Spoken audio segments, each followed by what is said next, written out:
pernah jatuh sekali itu kita buat event Fresh Hair of You itu sekitar tahun 2005 2000 berapa ya? 2007 2008 kalau saya tidak salah itu di Claro. Jadi enak anunya tawarannya karena 60-40, jadi 60 ini untuk IO, 40 untuk yang punya tempat Claro. Jadi pas dilaksanakan nggak ada pembeli tiket. Tidak ada ini, nggak ada yang beli ini tiket Pak. Hancur kita ini. Bagaimana caranya nih? Nah, artis ini mau dibayar. Iya. Terpaksa kita dorongkan saja PlayStation. Pak, tinggal ini yang kami punya Pak. 3 motor sudah digadai. Jadi panjang perjalanan ya. Akhirnya sampai hari ini kasihan itu yang masih membekas. Bayangkan bayar artis pakai PlayStation. Tapi dia ambil juga ya? Diambil daripada tidak ada di pulang. Nah, jadi banyak yang berkesan itu. Kayak perjalanan kemarin juga Create Event, wah banyak sekali. Jadi mulai memang dari 2004-2005 ini saya ada 3 sebenarnya yang fokus gitu. Yang pertama itu di organisasi, kedua di event organizer, yang ketiga ini di jurnalis. Jadi di jurnalis ini kan pernah di kelas jurnalistik tingkat dasar di LPM Watak, pernah jadi pimpinan umum. Itu pun saya jadi pimpinan umum tidak melalui pemilihan. Jadi ya pimpinan umum ini karena semua pengurus ini kena sanksi. Tidak ada pilihan lain, terpaksa kita yang jadi pimpinan umum.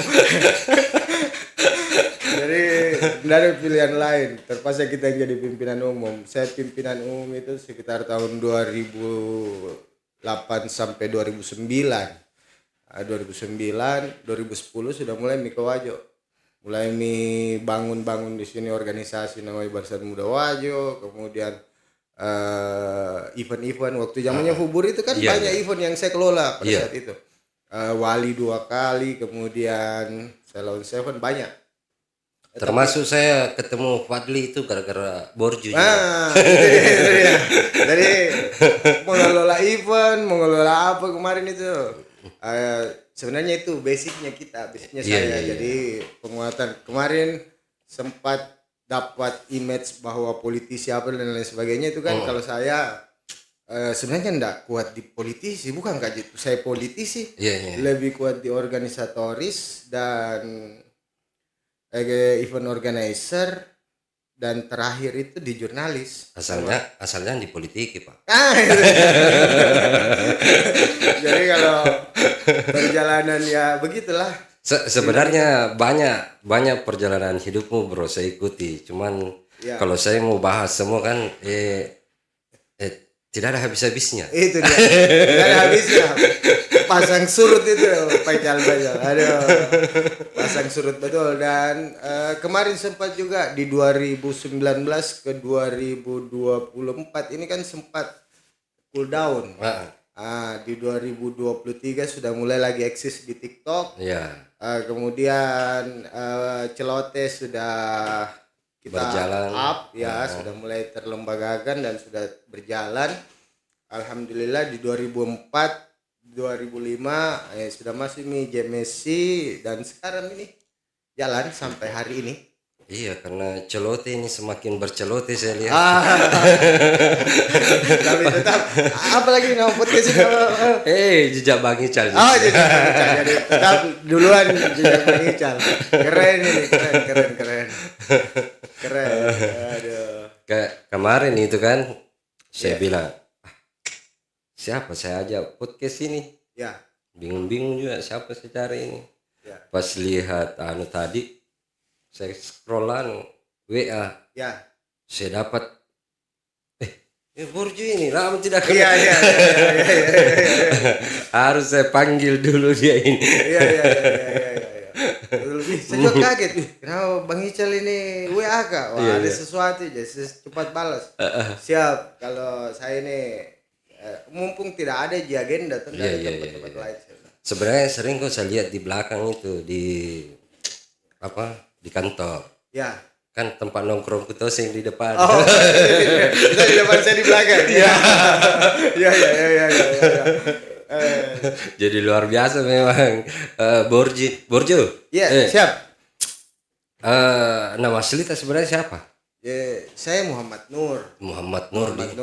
Jadi Muhammad Nur, panggilannya itu melekat Borju pada saat saya pernah ikut basic trainingnya himpunan mahasiswa Islam di Goa Raya Makassar. Gara-gara ya sedikit apa ya, kemarin orang bilang kalau pilih-pilih makanan itu borjuis. Itu di tahun 2004 ada lagunya dulu Neo. Iya. Jadi dulu lagunya Neo itu halo borju, jangan belagu tuh. Itu nama disematkan ke saya karena pada saat itu namanya pengkaderan, apalagi disuruh di karantina saya tidak mau makan makanan di situ. Iya. Makanan bawa dari luar. Dari luar, belanja apa dan lain sebagainya. Akhirnya itulah yang melekat borju. Dan itulah yang sampai hari ini yang sedikit melekat dengan saya. Meskipun mungkin di sini ada di pesisir Danau Tempe itu juga namanya borju. Oh, ada juga ya? Ada. Jadi, tapi saya lebih kenal borju yang ini saja. ada beberapa. Dan ya saya anime juga sedikit nyaman, tapi Muhammad Nur itu tetap saya jadikan nama utama kan, itu tosi yang dikira orang tua kita kan. Itu yang sudah didoakan, bro. Itu yang sudah dipotongkan kambing. Iya.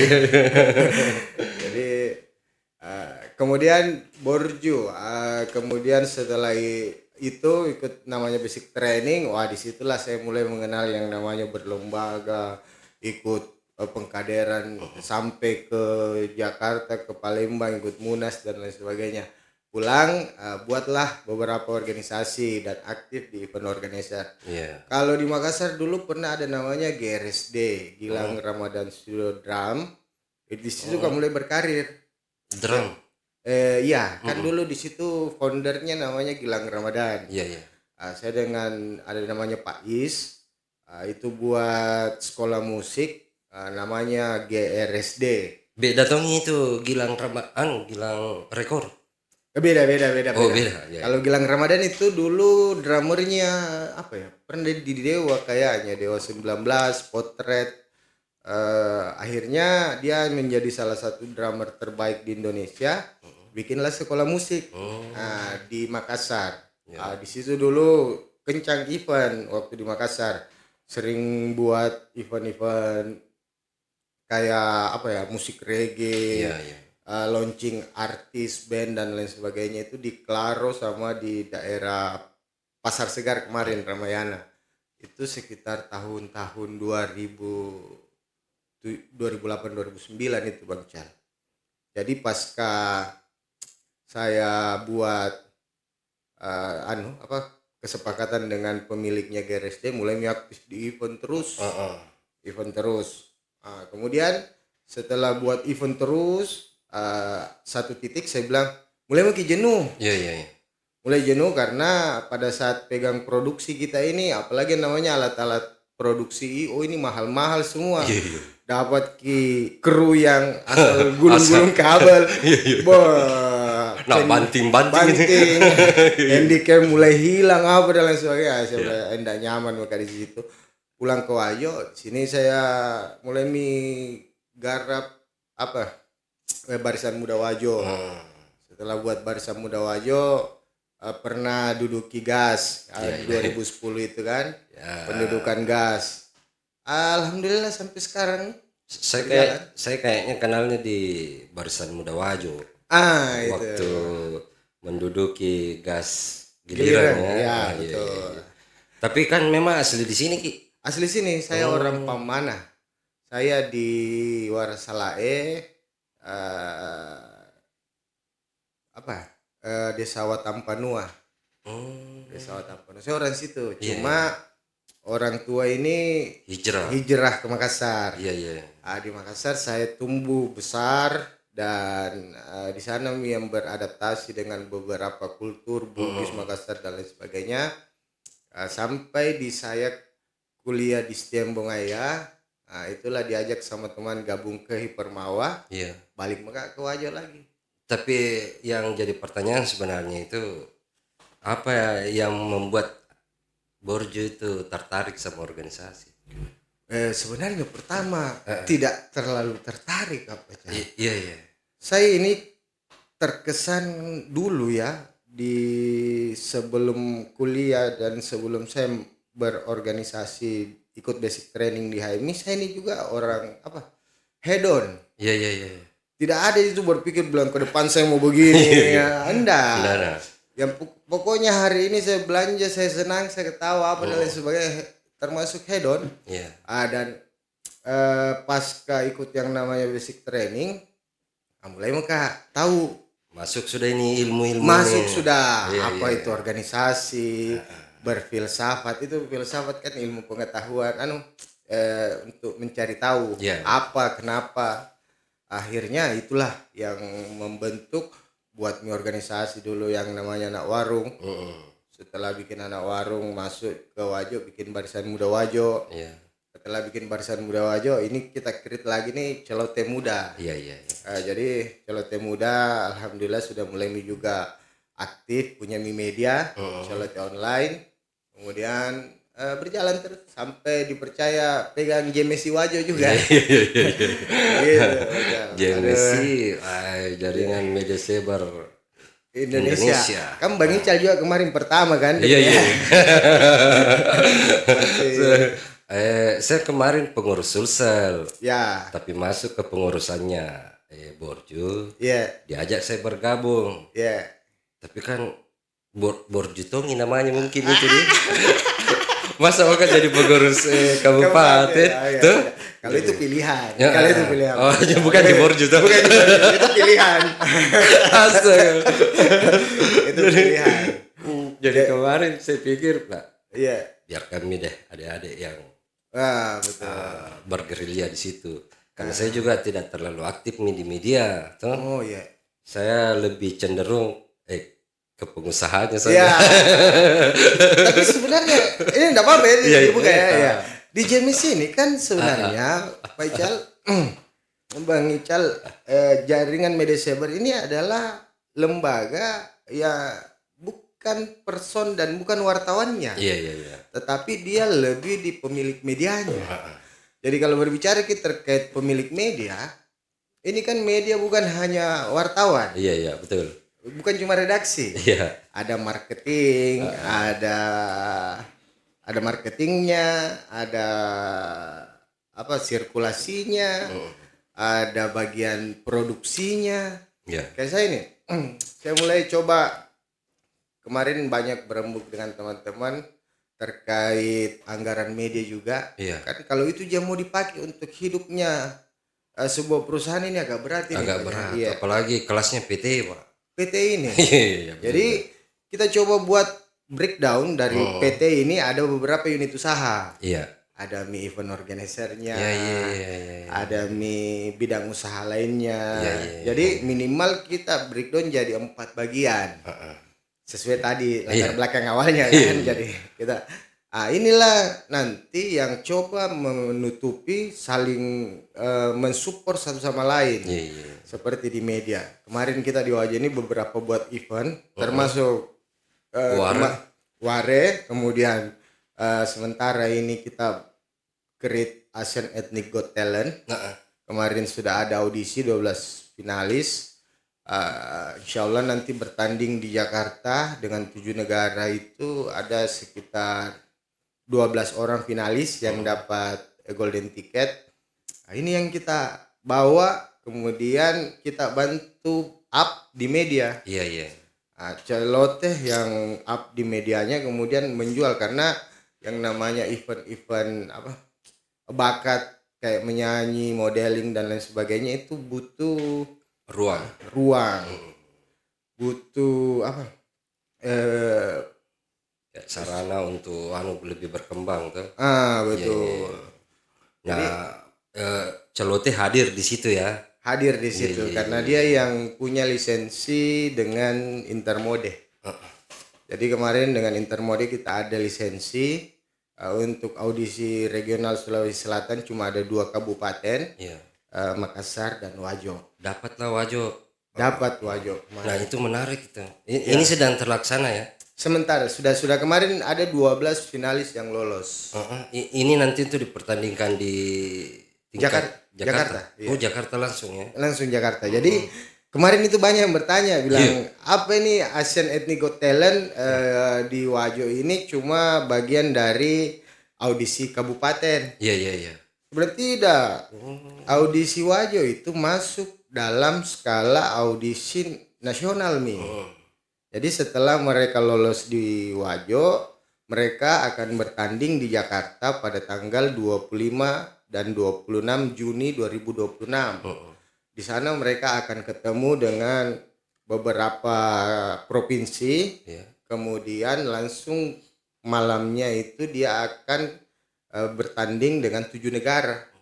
Tapi menarik sekali itu sebenarnya karena kabupaten skala nasional ya. Skala Jadi, nasional. kalau di Wajo ada berapa yang lolos? 12. Enggak, maksud saya itu asli Wajo semua. Asli Wajo semua. Ini kan terbuka untuk semua kabupaten kan? Semua. Jadi kalau di Wajo itu kemarin 12, dari modeling ada 9, kemudian dari vokal ada 3. 3 orang. Dari 20 yang kami memang seleksi audisi, jurinya kemarin tidak main-main Bang Ical. Yang pertama itu langsung dari Intermode. Ada namanya Jeffrey Saiful. Ini CEO-nya Intermode. Itu dia datang langsung ke Wajo. Kemudian untuk vokal ini ada Dian KDI. Untuk tandemnya 2 orang ini ya kita ambil dari pengamat model dan salah seorang dewan pembina dari anak Dara Kalolona Wajo. Di Wajo. Jadi ini yang melakukan penilaian tanpa ada intervensi sedikit pun. Tapi ikut ke prosesnya itu? Saya? Iya. Saya menonton dari luar. Artinya ikut prosesnya toh? Ikut lah. Apa saja di kategori-kategorinya yang ikut? Ini kan talent toh? Talent.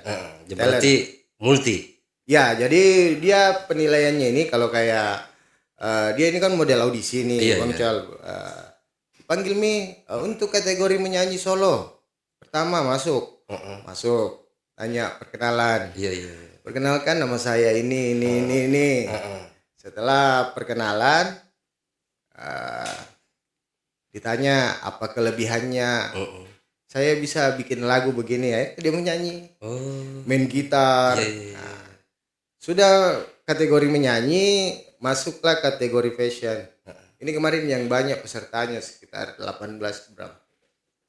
Mereka masuk itu parade dulu Bang Ical. Jadi parade 6 orang. Ini lenggak-lenggo ini di depanan ini dewan juri. Jalan kayak catwalk. Dinilailah satu-satu. Sudah gitu keluar lagi. Sudah keluar, panggil lagi satu-satu. Masuk. Perkenalkan, nama saya ini selain model saya bisa begini. Dinilailah lagi sama dewan juri. Begini. Sudah itu. Malam penyerahan golden ticket. Ini yang dianggap lolos kategorinya dia memenuhi ini. Begitu. Ikut berapa orang yang ikut? Semua. Kalau yang ikut kan yang lolos kan 12. Yang ikut semua berapa? Yang kemarin ikut itu yang diregistrasi panitia ada sekitar 24. Itu pun kemarin sebenarnya banyak yang terlambat untuk mendaftar, banyak yang mau masuk. Cuma karena kita konsisten di technical meeting, bahwa cuma sampai segini peserta, akhirnya tidak bertambah juga. Tapi memang kayaknya kau lebih senang di dunia itu, dunia entertain itu. Dan hampir saya lihat kan kayak semua kegiatan-kegiatan pasti larinya berbau ke sana. Ada kayaknya yang lebih menarik ini. Ini yang semua tahu apa sih yang lebih menarik ini. Kalau saya misalnya kan memang kayak suka nyanyi tapi nggak suka datangkan penyanyi kan. Masalahnya itu bukan gampang bro. Betul. Kita butuh referensi sedikit ini dari Borjo. Jadi sebenarnya ya seperti itu tadi dari keingintahuan dan bagaimana mengimplementasikan ilmu-ilmu manajemen yang sudah kemarin kita pelajari toh. Kayak itu coach itu planning, organizing, actuating, controlling dan evaluasi itu sangat berguna dan bermanfaat ketika kita sudah masuk di dunia event organizer. Karena di situ kan bicara terkait pas timingnya terkait pelaksanaan event. Kapan timingnya lepas? Wah, di situ yang biasa banyak rusak. Sama mengenali karakteristik daerah sebenarnya. Kalau karakteristik daerah Wajo ini kan daerah perdagangan. Betul. Bicara daerah perdagangan kan pasti bicara untung rugi. Nah, di sini memang agak berat ini IO karena jasa itu kesenangan. Bukan bicara untung rugi. Orang Wajo itu kalau saya mendaftar ini saya tidak lolos pasti rugi, Kak. Betul. Saya masuk beli tiket pakai uang rugi, Kak. Betul. Jadi memang agak berat di situ. Yang pertama kan yang mau dirubah ini perilaku. Beda kalau karakter-karakter di Makassar. Banyak orang yang memang mau datang untuk menghambur. Kalau kemarin di beberapa event-event banyak yang kalah di wilayah itu. Karena bicara kalau saya begini saya dapat apa. Nah, sedangkan kalau seperti tadi kita bilang agak susah untuk mendapatkan keuntungan ya memang kalau di Wajo berat. Karena jarang-jarang orang mau membeli kesenangannya kan. Wah, rugi aman itu yang banyak sebenarnya. Jadi kalau bermain di event organizer kita ini ya itu paling kan yang hidup hanya pada wilayah produksi. Kenapa kemarin kayak festival-festival banyak yang mati. Talenta-talenta kita di sini banyak yang tidak terpakai apa dan lain sebagainya. Padahal kita punya banyak talenta ini. Cuma kalau saya salah satu model support sistemnya pemerintah itu ya dengan memperbesar ruang-ruang produk konten kreator atau pekerja kreatif pekerja seni. Itu kalau saya baca. Jadi memang ini sangat penting sebenarnya karena sangat dibutuhkan oleh. Ini bisa merokok Pak Caldi? Merokok aja. Tidak ada endorse. Tidak ada endorse. Yang penting ini ada. Nggak enak tuh gitu kalau ngobrol-ngobrol gimana tidak. Itu kopi itu. Kopi kan? Iya. Keren memang. Jejak Bang Ical keren ini, keren. Keren. Saya tuh sebenarnya kan suka dengan menciptakan ruang-ruang kreativitas itu. Makanya saya salut sama Bang Borjo itu lihat geliat-geliatnya untuk menghadirkan artis-artis, menghadirkan ruang kreativitas seperti Got Talent lagi, skalanya luar biasa lagi internasional. Tapi itu kan biasanya begitu bos, kegiatan-kegiatan begitu banyak tuh itu susahnya. Oh banyak sekali. Jangan bilang susah luar biasa ini. Bagaimana meyakinkan orang bahwa event yang kita buat ini memang betul-betul bisa menguntungkan. Karena ada trust di situ, ada kepercayaan. Betul. Seperti kayak kemarin kita ini kenapa publikasinya sudah lumayan lah, broadcastnya ini sudah lumayan, branding media dan publikasi ini sudah berjalan. Cuma belum ada trust sehingga ya seperti itulah dari target peserta yang kurang lebih 100 yang tersaring itu hanya sekitar 20-an. Iya. Padahal enggak main-main itu loh Bang Ical, kita langsung datangkan CEO-nya Intermode. Kemudian jebolan KDI. Kemudian fasilitas yang didapatkan juga ada uang pembinaan. Kemudian setelah itu nanti proses keberangkatannya ini bagaimana buat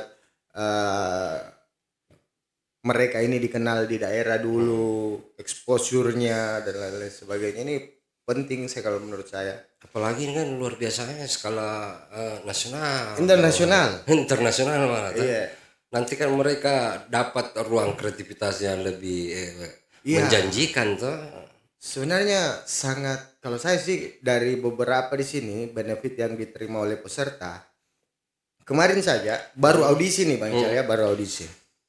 Mereka ini kan mendaftar di 250.000. Iya. Itu mereka sudah dapat uang pembinaan lebih daripada itu. Oh iya? Ya, ini yang lolos yang 12 ini yang dapat iya. golden ticket ini dapat. Kemudian setelah itu mereka dapat merchandise apa dan lain sebagainya. Apalagi kalau lolos di Jakarta, itu kurang lebih ada 20 ya 30 nanti yang mereka dapatkan. Sertifikat internasional mulai dari Filipina, Brunei, Malaysia, Singapura, kemudian Timur Leste, kemudian Filipina. Pokoknya ada 7 negara dengan Indonesia. Cuma memang butuh saya lihat butuh kreativitas yang menyesuaikan wilayah kita. Ya. Kalau saya sih lebih mengarahkan ke event musik, ceramah kan. Oh iya. Memang anunya mungkin penontonnya mungkin kurang, tapi kan pesertanya pasti banyak tuh. Iya. Betul. Lomba tilawah. Carikan dia ruang untuk bisa masuk aksi. Betul. Jadi kemarin itu kan kita lihat Wajo ini enggak pernah kekurangan event. Iya, betul. Event mulai dari MQK kemarin, itu internasional juga. Kemudian ada HIWAPI, HIPMI Wajo Festival Internasional yang dilaksanakan HIPMI. Kemudian ada WARE, kemudian TCR Rampes 2. Ini lagi masuk Asian Ethnic Got Talent. Oh banyak kalau saya di Wajo ini. Cuma ya gamblingnya itu di ketika kita mau ada partisipasi dari masyarakat. Iya. Di situ gamblingnya. Kalau ruang sih saya kira ada ruangnya. Kalau untuk membuka itu gimana caranya kira-kira menurut Borju itu? Kemauan. Iya. Yang penting ada support kayak teman-teman, kalau saya tidak salah HIPKI ini mau buat lagi event UMKM. Iya. Ada lagi HIPKI. Kemudian untuk bulan Agustus itu saya dengar ada lagi event Mardeka kalau saya tidak salah ya, ini kan UMKM. Iya. Mulai ada geliat di situ. Cuma ya ini lagi bahwa kalau ini kan harus dibarengi dengan kemampuan ekonomi. Betul. Bagaimana membangun relationship, membangun kepercayaan sponsor dan lain sebagainya. Ini mulai bergeliat. Kalau kemarin salah satu event yang saya anggap keren ini dan putaran ekonominya luar biasa ini yang waktu WARE itu. Iya. Itu bergeliatnya ngeri itu kalau saya. Dan teman-teman pengusaha jor-joran juga di situ. Wah ngeri. Jor-joran. Kalau begitu modelnya terusin event di Wajo, wah itu mantap. Apalagi itu kemarin datangkan artis ya. Artis gratis itu Hadat Alwi kok saya. Hadat Alwi terakhir. Ini waktu di WARE ini kan salah satu yang saya dampingi juga kemarin itu ketika menghadirkan agregator nasional, agregator internasional. Ada 3 kemarin itu, ada buyer, ada agregator, 2. Buyernya ini dari Hong Kong dan Timur Tengah. Yang dari Hong Kong itu kemarin diajak keliling ke UMKM di Wajo dan alhamdulillah ada 4 UMKM kemarin ini yang didatangi dan sudah dibawa produknya itu sudah dibawa ke KBRI, Kedutaan Besar Republik Indonesia. Kalau saya tidak salah itu udang yang dari Rumpia ke mana dari Remajauleng itu sudah tembus. Luar biasa itu. Dan ini tidak terlepas dari usahanya teman-teman Kadin. Oh Kadin. Iya. Ini mulai didorong ini apa nih kalau ada nih UMKM karena di sana ini kan buyer ini dia punya apa ya? Dia punya hub. Hub itu dia punya kayak etalase seperti Sarina apa dan lain sebagainya. Ini dia butuh produk-produk UMKM. Kemarin kita bawa berkeliling di Wajo, alhamdulillah ada beberapa yang menurut mereka ini sudah cocok dengan seleranya orang-orang di Hong Kong. Itu diambil, dibuatkan kemasan apa dan lain sebagainya. Sudah bicara dengan kedutaan. Ini teman-teman diundang lagi nih tanggal 26 pergi menghadiri festival itu di Hong Kong. Hong Kong. Luar biasa itu, Pak. Iya itu. Apalagi kalau bisa berkesinambungan itu anunya kan. Kalau Sisa anunya Mami itu, sisa produksinya Mami itu karena sudah ada ruang yang terima. Kayak yang susah itu selama ini adalah pemasarannya, Bro. Betul. Tapi kalau sudah pemasarannya sudah begitu kan terbukalah ruang-ruang UMKM kita di Wajo. Betul. Jadi kemarin kan memang saya lihat teman-teman di sini di pengusaha ini baik di HIPMI maupun di Kadin ini sudah mulai membuka ruang. Sudah terbangun kemarin kita sudah waktu dengan agregator itu sebenarnya kita sudah buka juga semacam diskusi bagaimana menarik minatnya pengusaha-pengusaha untuk ikut terlibat. Iya. Kemarin kita hadirkan juga KPMI. KPMI ini komunitas pengusaha Muslim Indonesia. Itu luar biasa juga. Dia ini masuk ke Wajo. Masuk ke Wajo. Mereka masuk waktu Ramadan. Di hari kemarin ini kenapa kencang putaran uang yang terdistribusi yang di media sosial dan di berita-berita itu? Iya, sampai karena disambut sama Pak Menteri Keuangan itu. Ada yang bahas. Iya. Jadi kan memang kemarin salah satu afiliat terbesar di TikTok itu afiliat ya. Koheng itu dia sudah level 6. Level 6 kalau di TikTok itu penghasilannya atau MVP-nya itu sudah di angka 600-an. 625 juta Bang Ical. Mimpi aja kali kita ini. Serius, jadi kalau kita buka itu enggak sampai aku ke situ. Jadi ini Koheng ya. Iya. Ini namanya Koheng. Beliau ini afiliat, salah satu afiliat yang ngeri penjualannya. Jadi dia itu kemarin sudah sampai di level 6. Iya. Di TikTok. MVP-nya itu sudah sampai di 600 jutaan. Masalahnya itu mimpiku dari dulu sebenarnya. Itu kan tidak dapat. Afiliat serius. Itu Koheng. Kemudian ada juga siapa lagi nih yang satu Hendra yang penjual Al-Quran. Ini penjual Al-Quran ngeri juga. Dia buka dapurnya Bang. Ngeri. Dia itu kan dia jual online. Salah satu kelebihan penjualan online itu dia datang tersorang. Iya. Dia bilang begini sama kita. Kita tahu produk saya apa? Al-Quran. Ada ke orang yang mau beli Al-Quran tiap hari? Iya, betul. Itu omsetnya ratusan juta juga Bang Ical. Tapi mampu dia jual. Itu. Ngeri itu. Jadi kan kemarin dia buka-bukaan middleware ini terkait model strategi penjualan, bagaimana model-model strategi penjualannya, kemudian kenapa dia bisa begitu. Wah, itu kemarin pembelajarannya keren. Dapat lah itu. Dapat. Jadi kalau saya lihat mudah-mudahan ini konsisten. Ngeri. Perputaran ekonomi akan lebih baik. Perputaran ekonomi. Tuh. Jadi pekerja-pekerja kreatif kayak kita ini kan minimal juga punya ruang. Iya, betul. Karena kan terus terang dari kemarin beberapa event itu satu yang menjadi kuncinya. Mereka ini harus terpublis. Iya. Minimal seperti ini yang dilakukan oleh jejak Bang Ical. Iya. Ada jejak digitalnya. Ada jejak digital. Luar biasa memang. Kalau inilah yang saya suka duduk dengan orang-orang yang berwawasan luas untuk karena menambah-nambah tuh itu kasih ilmu ke saya. Tapi kenapa bisa terjun ke ini jurnalis? Itu tadi kan kembali lagi nih Bang Ical ya. Jadi kan dulu waktu pasca setelah ikut pengkaderan ya habis training. Iya. Itu saya ikut di LPM Watak. Lembaga pers mahasiswa Watak. Situ saya senang karena prinsip-prinsip dasar jurnalis ini kan 5W tambah 1H. Iya, betul. Apa, kenapa, di mana, bagaimana, siapa tuh?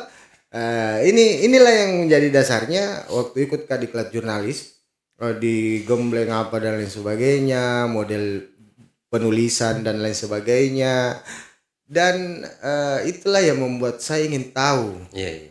Apalagi dulu waktu di LPM Watak itu kita ada 3 divisi penyiaran, sama majalah sama buletin harian. Saya kemarin fokus di majalah. Bagaimana buat lead utama khusus, wawancara khusus dan lain sebagainya. Dari rasa ingin tahu itulah tambah lagi anunya. Tambah lagi ruangnya, ruang kreativitasnya.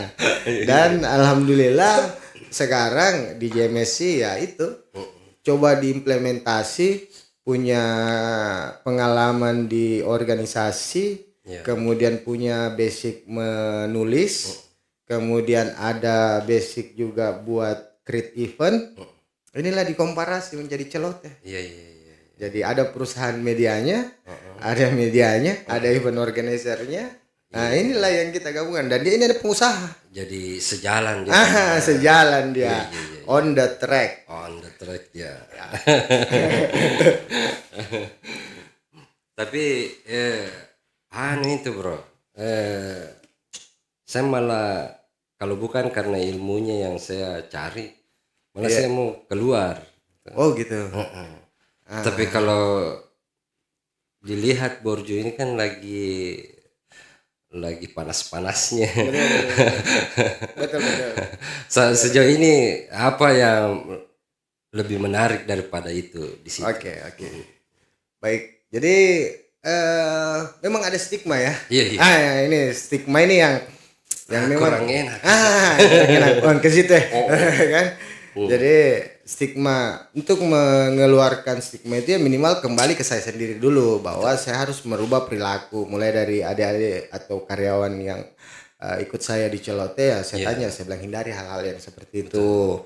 Membuat kemarin itu kenapa di JMS ini kita buat sebuah tema apa namanya? Diskusi publik itu. Iya. Pertama yang kita mau arahkan bahwa media itu memang benar-benar media, sesuai dengan pilar keempat, bahwa media ini memberitakan. Kalau semua sudah sesuai porsinya, ada marketingnya, ada wartawannya, ada redaksinya, ini kan sudah bisa juga menarik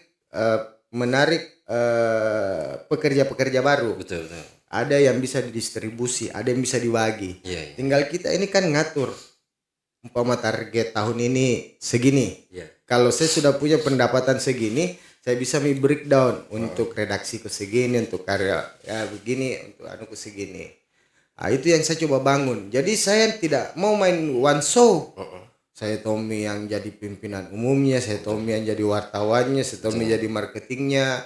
Inilah sehingga kenapa ketika dia datang membawa diri sebagai wartawan, dan berfungsi sebagai marketing, selesai semua Pak. Nah itu, jadi bangunan itu yang kita coba bangun, Bang Isyal. Sedikit tersinggung saya. Kau lihat ini kamera ini. Aduh, kita Tommy yang kameramen di sini, kita Tommy juga MCR-nya, kita Tommy juga hostnya. Astaga. Tapi ini tidak, kalau saya ini keren. Kenapa? Karena di dunia digitalisasi ini kan semua serba dipermudah. Iya betul. Nah, cuma kalau memfungsikan nanti di perusahaan, apalagi berbentuk PT, ini kan minimal salah satu membentuk pekerja-pekerja. Iya. Jadi libatkanlah orang-orang kan. Sebenarnya itu yang targetnya. Cuma kan ruangnya belum ketemu nih. Belum ketemu. Income-nya belum dapat itu. Income-nya itu belum ada di sini.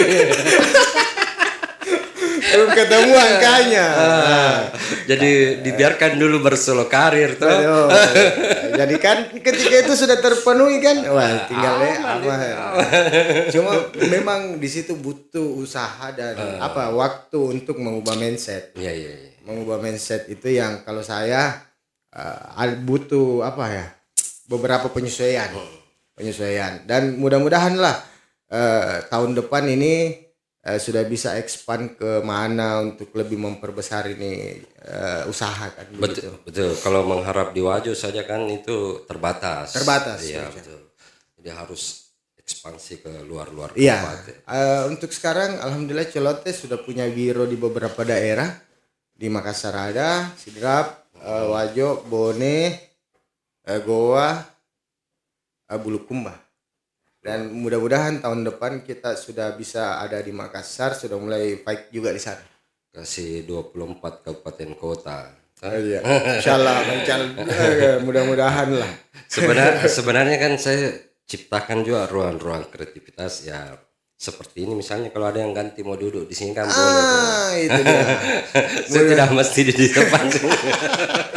Tapi begitu Bang Ical. Kalau saya kemarin kan waktu di Celote awalnya kan begini gitu. Waktu di pertama buat TikTok itu kan begini. Cuma saya bilang nggak ketemu angkanya. Jadi memang kadang kita memang perlu sendiri. Tapi kalau dapat nih angkanya enak ini di breakdown. Breakdown bahwa ini tujuannya, pola-polanya. Di sini saya harus dapat income, di sini ya gitu. Kalau dulu kan saya sering buat misalnya, tapi kan murni saya berikan saya ruang-ruang belajar anak-anak tuh. Betul itu. Tapi lambat laun kayaknya orang yang mau belajar juga makin kurang kali. Kurang. Itu dia, itu tantangan kita sekarang itu di situ karena kecenderungan sekarang ini teknologi ini memberikan kemudahan sekaligus membentuk perilaku yang selalu memudah. Iya, betul. Selalu memudah. Jadi seperti kalau dapat nih proyek begini, kalau dia lihat susah, susah jangan, dia enggak mau Kak, mau kayak mudah. Iya. Kemudahan, karena terlalu banyak kemudahan Bang Ical. Enggak keluar rumah semua sudah selesai Pak. Iya. Mau beli ini ada di Shopee online apa dan lain sebagainya, sudah banyak sekarang ini. Dapurnya saja orang rata-rata di luar misalnya lihat. Di luar. Jadi begitu ya. Tapi kan tidak bisa dilupakan bro. Anda juga seorang politisi. Nah saya mau bahasakan ini. Gimana sih peran media ini sebenarnya dalam politik?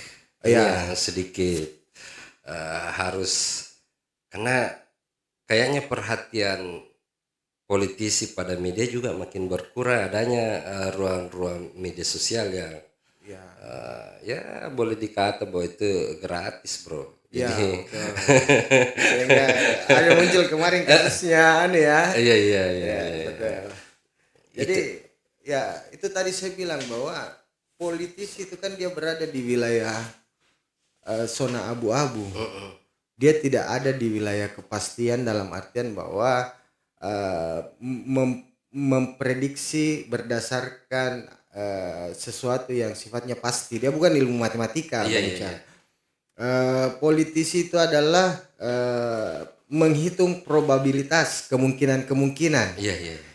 Saya begini, saya bisa dapat ini, saya ini begini. Dan itu pun kalau politisi itu sudah biasa dia berpikir terkait 4 sampai 5 langkah ke depan. Betul. Ada plan A, plan B-nya. Plan B-nya karena tergantung afiliasi kepentingannya kemana. Karena yang namanya politisi ini tidak lepas dari yang namanya kepentingan. Kalau mau kita tarik benangnya ke media, saya kira ini bisa sebenarnya, cuma hanya dibutuhkan di situ komitmen memang kalau saya. Karena sudah banyak ini politisi menjadikan media sosial sebagai ajang dan dapat kepercayaan. Seperti Gubernur Jawa Barat. KDM dia dapat. Shirley Juanda. Ini dia sudah mulai dia bermain di situ. Tapi saya yakin bahwa di popularitasnya ini memainkan media sosial, ada orang-orang juga yang berfungsi sebagai penulis skenario di situ. Betul. Begini nanti Pak. Begini nanti. Inilah yang mendrive sehingga konten-kontennya enak diterima. Kalau di media ini kan ada namanya verifikasi. Jadi informasi itu tidak serta-merta harus keluar ketika kita terima langsung keluar. Kalau di media ini kan ada namanya dewan redaksi. Jadi ketika sudah dibaca oleh teman-teman, oh iya memang benar ada foto dan sebagainya, baru kita keluarkan.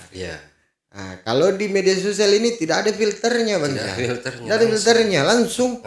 Oh ini bisa nih tidak. Itu yang biasa yang bikin ribut orang. Di situ. Jadi kemarin ini memang bicara kita terkait media sosial, Angel saja, maksudnya kita melihat Angelnya kan, itu ada orang mau menolong, tapi karena Angelnya berbeda, dianggap sebagai kriminal. Hanya gara-gara Angelnya saja. Jadi kalau saya, media sosial juga ini berperan dalam membentuk karakter dan opininya orang. media sosialnya seperti yang kita bilang tadi KDM dan lain sebagainya, ini kan memang ada yang drive ini apa-apa. Mungkin dia punya basar organik apa dan lain sebagainya, gampang diterima dan lain sebagainya kan. Jadi Borji mau bilang kalau mau ini kan ada proses verifikasi dan lain sebagainya. Jadi kalau misalnya lewat media apa sih namanya itu? Terverifikasi itu berita. Kepercayaannya apa? Kepercayaan berita itu lebih jelas kuat, karena lebih kuat ya. Lebih kuat karena beda di media sosial itu kan bisa saja di drive. Betul. Jadi tampilan-tampilan media sosial itu baik di platform-platform mana, TikTok apa dan sebagainya ini kan langsung. Iya. Tidak ada alat penyaringnya, Pak. Betul. Sampai sekarang ada asosiasi apa ya, yang kayak Instagram yang lagi marak-marak gitu yang ini tidak punya alat verifikasi. Iya, langsung cabut saja post. Sudah habis mi karakternya orang, Pak, sudah dibully habis-habisan mi. Intinya terakhir minta maaf. Iya. Klarifikasi. Beda dengan media. Iya. Media ini ada redaksi yang bertanggung jawab terhadap pemberitaan tersebut. Betul. Nah, jadi mulai juga ini yang kita mau bahasakan bahwa ketika mendapatkan informasi itu harus melalui verifikasi yang benar. Seperti ada kejadian, oh betulkah ada terjadi pembunuhan di daerah ini? Iya. Oh benar. Cara memverifikasinya adalah coba lihat di berita, ada kan naik itu berita. Iya. Nah, kan dari berita ini jelas harus memenuhi 5 unsur itu. Iya. Apa, kenapa, siapa, di mana dan bagaimana. Kalau tidak memenuhi unsur itu kan dia bukan produk berita. Dia bukan produk berita. Dia ini kan itulah yang membedakan nanti di situ alat verifikasinya. Jadi kadang-kadang saya lihat menjadi propaganda untuk informasi liar itu menjadi propaganda kekisruhan. Jadi itu apalagi yang postingnya sepotong-sepotong bisa itu nih sepotong-potong ada kayak kemarin kasus pencuri yang menuntut keluarga yang membunuh si pencuri. Ini kan sudah tak balik-balik ini apa masa dia jelas-jelas mau mencuri dia lapor kita, Pak. Gitu. Ini jadi ada, kalau saya fungsi verifikasi dalam media itu penting. Karena hidup matinya orang ini kan tergantung dari bagaimana kita mempersepsikan dia. Media sosial ini bisa mempersepsikan orang. Dia itu begini. Wah, itu yang kayak bahaya itu. Itu yang menakutkan, Bro. Itu yang menakutkan. Jadi memang penting ya politisi untuk bermitra dengan media. Bermitra dengan media itu agar informasinya itu terverifikasi. Benar. Itu yang bahaya itu. Tapi masih ada keinginan bercaleg-caleg pria ini. Nggak jadi dulu Bang Cal. Saya udah tahu 2031. Tapi kan memang sih hal itu dipengaruhi oleh kesempatan. Peluang. Lihat peluangnya dulu, Bro. Lihat peluangnya juga. Jadi untuk saat ini saya enggak terlalu saya lebih tertarik bagaimana membangun bisnis, membangun usaha dengan menerapkan itu membangun usaha dengan tujuan kesejahteraan bersama. Betul. Itu lebih mulia itu. Ya. lebih real juga. Lebih real dia. Ya. Politik ini ngeri-ngeri sedap. Oh iya. Saya jujur enggak mau masuk politik itu karena karena kan like in the slack ini persoalan suka dan suka ya, persoalan ada baik dan ada buruknya. Sehingga baik dan buruk kita itu selalu dicari. Betul. Nah, saya mau lanjut kembali ke politisinya ini. Dulu kan pernah caleg nih. Ya, pernah. Apa yang menjadi kesulitan sehingga ya boleh dikata Anda gagal ini masuk, toh? Iya. Jadi tentu ada kesulitan yang ditemukan. Ya. Ini bisa dijadikan evaluasi bagi orang-orang yang ingin melanjutkan perjuangan itu. Ya. Jadi Saya pernah nyalek itu tahun 2014, Iya. nggak salah ya, 2014. PKB ya. PKB. Iya. Saya dulu di situ berpikir bahwa pemilihan ini kan punya basis, kemudian bagaimana membangun kampanye-kampanye positif dengan model-model baru dan lain-lain sebagainya. Tapi ternyata di lapangan tidak, Bang Ican. Tidak seperti itu. Tidak seperti itu. Jadi di lapangan pada saat itu memang apa yang kau kasih, Kak, gitu. Iya, begitu. Jadi dia lebih banyak kalau saya kasih kau ini, kau kasih saya apa? Take and give. Take and give. Padahal pada saat itu kan saya sering menghadiri beberapa pertemuan-pertemuan. Ditanya pada saat 2014 ini masih kencang-kencangnya kemarin pasca keberhasilan pendudukan gas Gilireng itu, kita dapat alokasi 4 MMBTE, 5 MMBTU, 4 itu peruntukan untuk PLTMG, kemudian 1 untuk jaringan gas rumah tangga. Betul. Jadi saya sampaikan kepada masyarakat bahwa saya kemarin dorong ini. Iya. Akhirnya terbentuk BUMD. Ini partisipasi saya terhadap daerah. Saya buat lagu, bikin basis, pemenangan apa dan lain sebagainya. Ternyata kan bicara politik juga ini kan ada take and give-nya di masyarakat. Berapa. Nah, itu yang kalau saya agak berat. Padahal perjuangan kita ini untuk menghadirkan City Gas di Wajo kan luar biasa kan? Luar biasa. Penuh dengan risiko. Kemarin sampai ada pendudukan selama beberapa hari, mati lampu 5 hari. Kima sudah berteriak karena menderita kerugian miliaran. Datang Pak Wakapolri kemarin, Pak Mangga Barani turun. Kita berhadapan dengan Pak Mangga Barani. Itulah semua perjuangan, dan itu saya bahasakan pada saat saya maju caleg bahwa ini yang menjadi salah satu bentuk perjuangan kami. Kalau saya duduk di DPR, kita akan dorong ini lebih luas. Seluruh masyarakat Wajo harus menikmati yang namanya gas rumah tangga. Itu kemarin. Tapi kan tidak dipercaya yang begitu. Bukan. Bukan itu, Bang Ican. Bukan itu. Jadi miris juga saya melihatnya kan. Sehingga perlu menjadi evaluasi sebenarnya. Evaluasi masing-masing lah.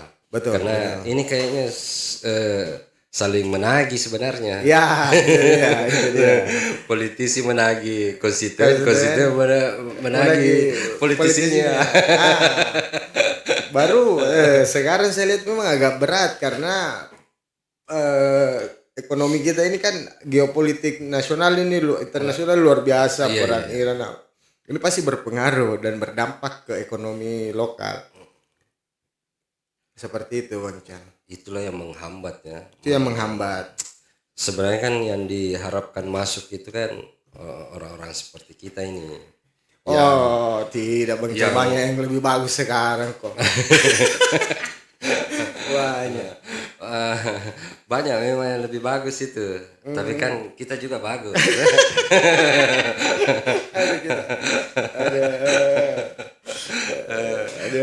Tapi ini warna PKB ini loh ini. Iya, warna PKB. Tadi saya punya baju begitu juga, Bang Ican. Saya punya begitu juga. Saya kepengen juga itu. Kalau lihat-lihat orang politisi itu dia maksudnya memainkan peran seninya berpolitiknya dengan indah. Itu kadang-kadang saya kepengen sekali juga. Cuma memang ruang itu tadi yang saya takuti itu. Ada kemampuan yang tidak mampu kumampukan. Itu dia. Sama lah halnya saya di 2014 itu masih belum mampu. Belum mampu untuk merasionalkan apa yang menjadi keinginan orang sehingga ya ini kembali ke saya juga, dan itulah efek bahwa saya tidak diterima pada saat itu. Nah, itu yang saya dapatkan kemarin. Jadi saat ini mencoba membangun bisnis ya. Membangun bisnis. Jadi betul itu katanya orang kalau mau jadi anggota dewan selesaikan dulu hidupmu di luar. Itu dia. Jadi harus selesai dengan dirinya dulu.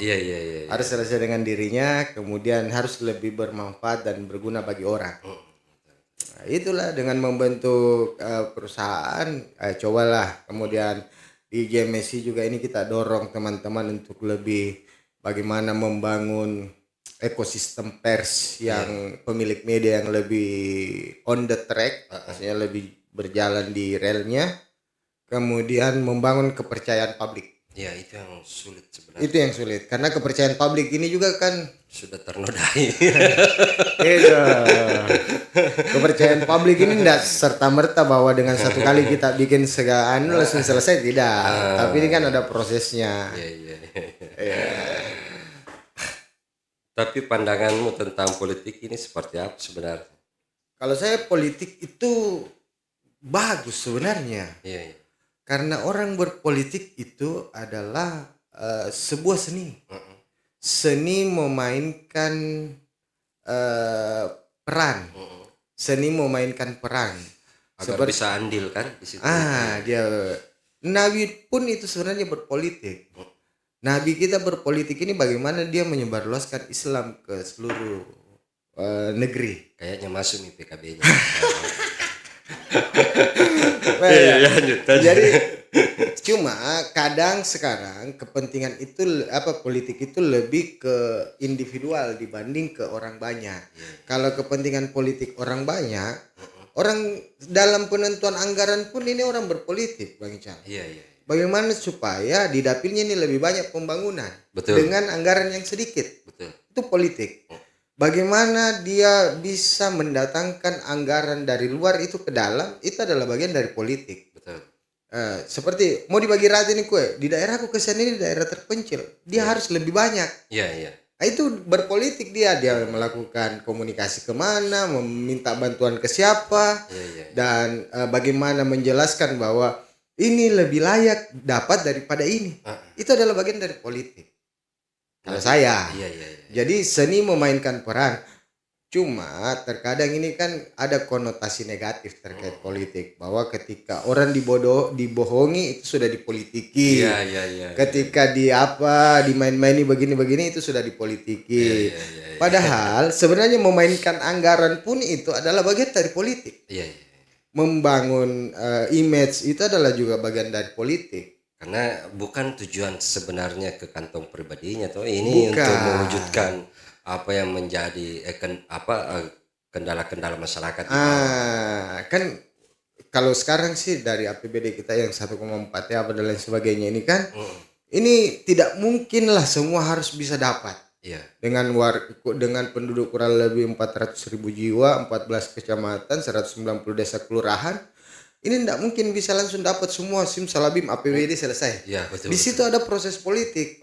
Kewenangan penganggaran itu kan di DPR. 3 fungsi DPR: anggaran, budgeting, anggaran, legislasi, dengan pengawasan.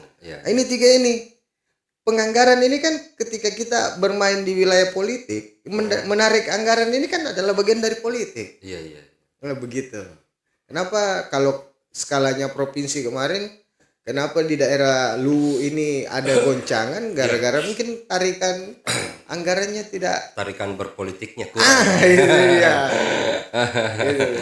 Jadi dia kalah narik ini ceritanya kan. Karena memang itulah kadang-kadang dikira ribut, padahal bukan ribut sebenarnya. Itu baku dia orang untuk mendatangkan anggaran di wilayahnya. Dan itu berpolitik. Konotasi berpolitik hari ini ketika dia dipilih itu adalah bagian dari politik. Ketika dia merasa tidak sesuai politik itu dia merasa bahwa jadi politik. Padahal substansi politik tidak seperti itu. Politik ini adalah ketika dia mampu memenuhi kepentingan-kepentingan yang lain dan memainkan seni-seni peran. Kalau saya. Betul. Itu wajib sebenarnya dikedepankan. Memang kan bukan tujuan pribadi, bro. Bukan. Cuma kan kadang orang juga lari kan ke wilayah pribadi. Kalau yang lebih trennya oknum. Ada juga yang nyelip-nyelip. Ada yang nyelip-nyelip. Biasalah itu jalanan raya itu biasa ada yang nyalip toh. Itu. Tapi bukan bagian daripada si politiki. Bukan. Itu juga. Jadi ini ya seperti saya bilang tadi, konotasi politik ini kan tambah ke sini tambah terdegradasi lah, bahwa politiki sih ketika tidak sesuai dengan keinginannya lagi, karena tidak terlepas dari kepentingan, Bang Ican. Semakin runyam. Tapi memang harus demikian karena ya kita memainkan peran untuk menghasilkan apa yang dibutuhkan oleh konstituen kita. Betul. Jadi baku giat-giat mau mungkin di situ. Itu. Tapi saya melihatnya malah sisi partai politik ini. Iya. Kalau partai politiknya sejauh ini sebenarnya mereka ini harus melakukan apa sih? Karena istilahnya Bang Najib. Iya. Ini kayak pasar malam nih. Itu pindah rame kalau waktunya. Ya. Ini kan Borju organisator juga. Iya. Nah, partai politik ini butuh juga skema-skema organisasi agar lebih, karena mereka infrastrukturnya lebih memadai, ada anggarannya, ada dapatnya. Berbeda dengan organisasi kepemudaan misalnya. Ya, betul. Jadi kalau saya melihat posisi partai politik hari ini, ya memang politik sekarang itu, partai politik ini kan ngeri, lebih ngeri karena ruangnya lebih terbuka dan lebih masuk ke semua sektor. Betul. Beda dibanding waktu Orde Baru dulu ini kan terbatas. Wilayah politik ini hanya di wilayah legislatif. Eksekutif ini sudah ruangnya ruang-ruang untuk profesional. Hari ini partai politik itu saya lihat karena mulai kemarin berdasarkan data survei tingkat kepercayaan partai politik itu kan sudah mulai menurun. Dibangun lagi lah ini bagaimana meningkatkan kepercayaan terhadap partai. Caranya membangun tingkat kepercayaan partai ya dilihat dari bagaimana bentuk partisipasi partai ke masyarakat. Salah satu ya membangun kepercayaan, bagaimana memfasilitasi masyarakat melalui bedah rumah, kemudian ada namanya listrik gratis, PJSL dan beasiswa. Ini kan bagian-bagian dari membangun kepercayaan publik terhadap partai politik. Kalau program ya saya kira masing-masing partai pasti punya program masing-masing. Dan saya masih yakin 100% semua partai itu berpikir untuk masyarakat. Bagaimana caranya masyarakat itu tercapai dengan tujuan partai tersebut. Betul. Tinggal penyesuaiannya begitu. Langkah-langkahnya itu kadang-kadang memang tidak mulus, bro. Jadi betul. biasa cuma langsung kaget. Kenapa kaget? Kalau pas dapat ada sebuah program yang sifatnya tidak terbiasa. Nah, tapi secara ini kalau saya di tingkatan bawah kena. Bagus. Karena setiap partai politik pasti punya program dan punya visi misi sendiri. Jadi dia kembangkan. Tapi saya juga melihat sisi anunya, bro, karena kaderisasinya ini kan menurut saya minim. Nah, ini yang mungkin ada pandangan berbeda dari Borju ini untuk sisi ini. apakah perlu aja tuh kita ini kepemudaan kalau kita buat basic apa gitu. Jadi memang salah satu tantangan kita di Indonesia ini kalau di partai politik adalah ketokohan. Figur. Karena sekarang berpolitik itu pintar itu tidak cukup. Dia harus punya finansial, sudah selesai dengan dirinya. Kemudian yang kedua dia punya skill, kemudian dia punya kemampuan dan ketokohan di lingkungannya. Itu sudah jadi salah satu modal besar untuk masuk atau senteran partai. Karena partai ini kan hitungannya dia dapat suara terbanyak dulu. Bagaimana bisa dapat kursi? Karena suara kita ini bisa didengar ini kalau di Indonesia ini kan ketika kita dapat suara. Tapi kalau tidak ada suara tak biar mau berteriak-teriak tidak bisa juga. Itu yang membedakan. Makanya saya berharap ini seperti Borju kan sudah mulai masuk di dunia wartawan. mulai serius lah. Sebenarnya saya lebih mendorong ini NGO masuk ke dalam ruang politik karena satu sebenarnya yang paling diperlukan. Empati, mau tahu masalah masyarakat, mau tahu kesusahan di bawah. Nah, itu kan ada pada wartawan, bro. Gimana dirasa bahwa butuh empati, makanya saya tadi bertanya lagi kembali bahwa masih muka lagi. Itu pilihan yang sulit itu sebenarnya banyak sekali saya mau bahas ini toh. Tapi biarlah kita buat par-par nanti. Boleh. Karena saya belum menyinggung lain tadi sempat jadi direktur di BUMD itu sendiri. Iya, betul. Saya pernah di sana. Pernah juga politisi, organisator, pengusaha, jurnalis, konten kreator. Jadi kayaknya lengkap. Pernah daftar KPU juga, Aduh, terlalu banyak. Tapi itulah dinamika hidup, bro. Harus dijalani semua. Apalagi pergaulannya kan luas dengan adanya organisasi. Betul. Jadi penting. Oke. Terima kasih banyak ini Bang Borju. Bisa hadir di ruangan ini.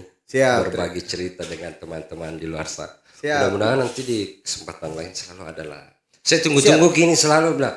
Biasanya kan hadir gini wartawan di DPR, tapi kayaknya akhir-akhir ini mulai sunyi-sunyi. Nanti saya cari akar masalahnya itu kenapa sampai sunyi. Oke. Siap. Oke, terima kasih. Terima kasih.